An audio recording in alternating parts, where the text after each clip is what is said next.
Eu te falo uma coisa que é muito interessante quando a gente olha isso. A gente tem que entender o que era uma geração. Por exemplo, eu e você, nós fomos crianças numa geração onde uma geração durava 25 a 30 anos.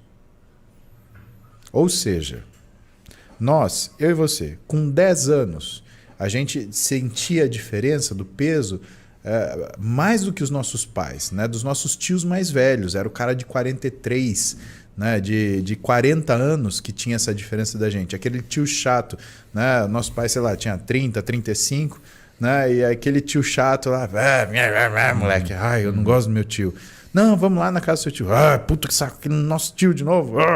Né? Então, essa diferença, quando a gente falava choque de geração, não era só uma questão de pensamento, era uma aparência.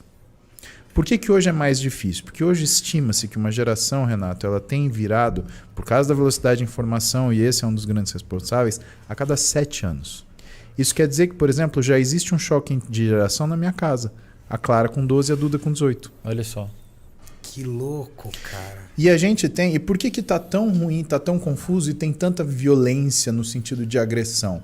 Porque, veja só, vamos pegar a partir da geração da Clara. Tá? Da molecadinha que usa, que tem acesso digital. Clara tem 11 anos, tem um telefone e acesso digital. Voando e sabe mexer mais que eu. 11.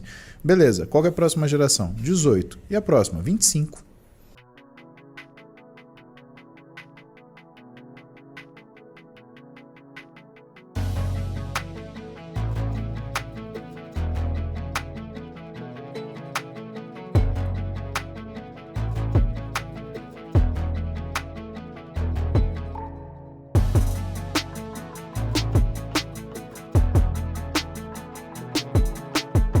Três gerações em 15 E a próxima? anos. 32. Nossa. Não, a gente tem 5 gerações. A minha e a sua, a galera de 39, a galera de 32, a galera de 25, a galera de 18 e a galera de 11. Uhum. Tentando coexistir num mesmo espaço com valores, pensamentos, raciocínios diferentes entre eles. Experiências diferentes. Então, criança. o que acontece? A gente tem essa falsa ideia que, entre aspas, a geração do mimimi é atual. Não. Ela já foi. A gente já tem 2 gerações que já estão contestando isso e já estão fazendo diferente. Eu vou te dar um exemplo da Maria Clara. 5 horas da manhã eu acordo um dia, Maria Clara está acordada estudando matemática. Porque ela tem dificuldade em matemática. E meu pai dá aula de matemática para ela. O que você está fazendo aí? Ela falou assim, papai, quando eu acordo mais cedo, além de eu ir mais acordada para aula e não sentir sono, eu já estudei, então eu consigo entender melhor o que a professora fala. Muzi, você me arrepiou. Eu não ensinei isso para Clara, velho. Mas eu vou me arrepiar, sabe por quê? O meu filho vai fazer 10 anos agora e eu me surpreendi essa semana com ele. Ele chamando a atenção da Tati por uma questão de matemática. Falou assim, mamãe, eu tenho reforço de matemática às 11. Porque ela ia no médico, mas eu tenho reforço de matemática às 11. Aí ela falou assim, então, filho, mas a gente então passa para as 9. E ele tava preocupado com a coisa. Puta, me arrepio igualzinho, cara. Ele falou, não, passa para as 9 porque eu preciso ir bem em matemática. Essa geração é uma Já geração diferente de uma baita de uma responsabilidade. Caraca, velho. Então, assim, o que eu acho? Eu acho que, bom, tem aquela velha máxima, né? Tempos fáceis produzem homens fracos produzem tempos difíceis produzem homens fortes produzem tempos fáceis e tempos fáceis geram homens fracos. Existe isso, né? E cada geração ela tem um desafio, né? Pega, por exemplo, vamos falar da Primeira e Segunda Guerra Mundial. Né? Em que contexto existe a história da Primeira e Segunda Guerra Mundial? As pessoas queriam uma Segunda Guerra Mundial. É horrível falar isso, porque guerra é errado. Mas quando você pensa que, por exemplo, a Primeira Guerra Mundial ela foi contada como um desafio de honra, como um desafio de tenacidade, né? Como uma prova de valor humano.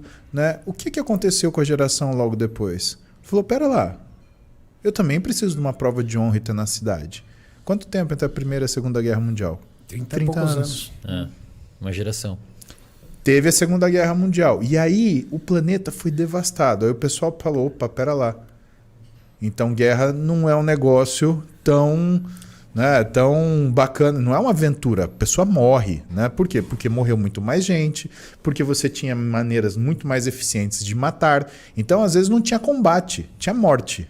Né? A pessoa se colocava à frente de uma máquina de matar, morria. Não dava acabou. tempo de ter a função de soberania. Exatamente. Não, e era 1 contra 1 versus na Segunda Guerra a bomba atômica. Exato. Era Exato. outro papo. Você não conseguia se exatamente. crescer, não tinha Peraí, nada pro ego. Acabou. Opa, essa brincadeira Não tá tem ficando papo. pesada.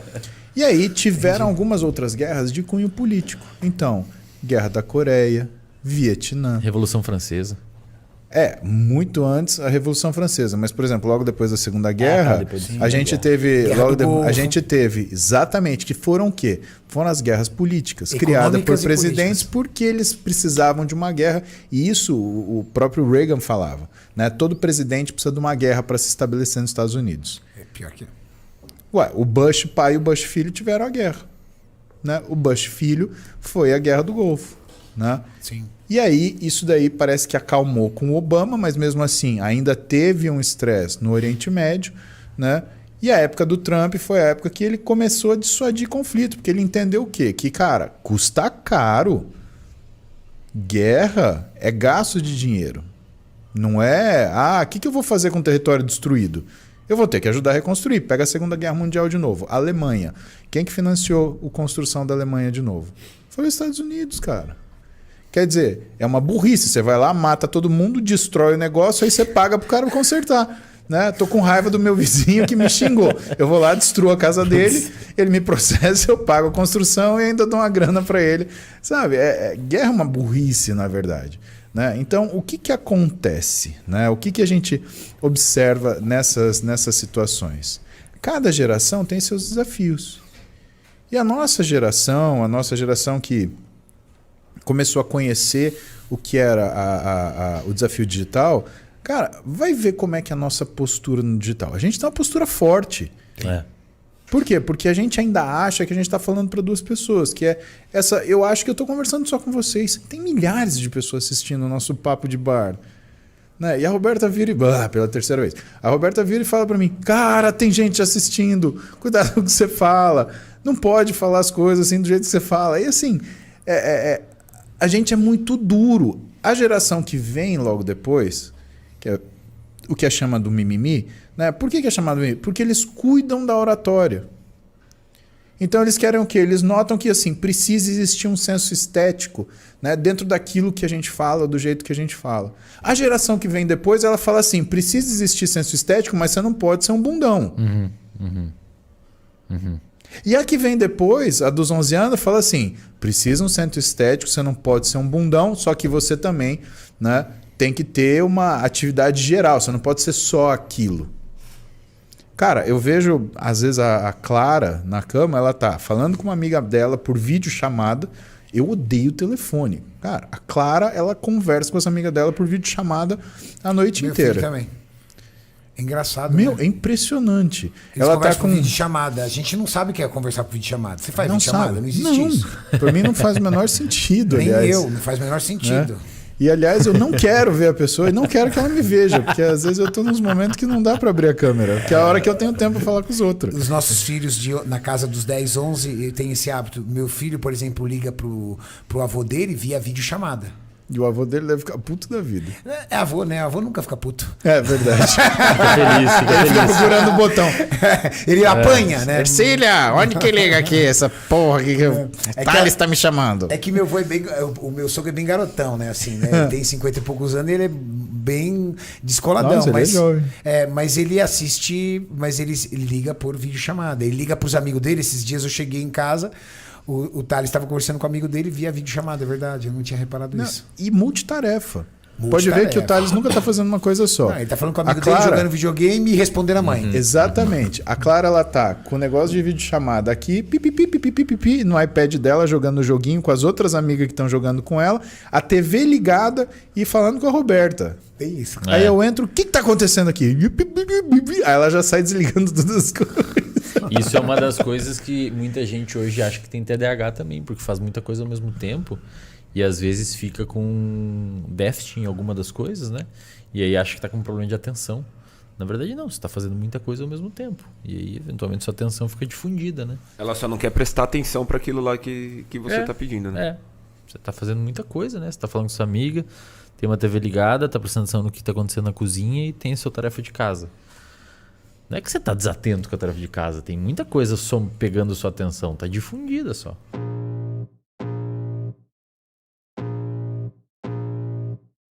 I can feel the blood creeping up from the heathens. Got will, got fight, got pride, got reason. If they wanna go eat, then you know I'm gon' feed them. If you're coming for me, hope you're ready for a demon. I got eyes in the back of my head, I'm seeing. Take me for granted.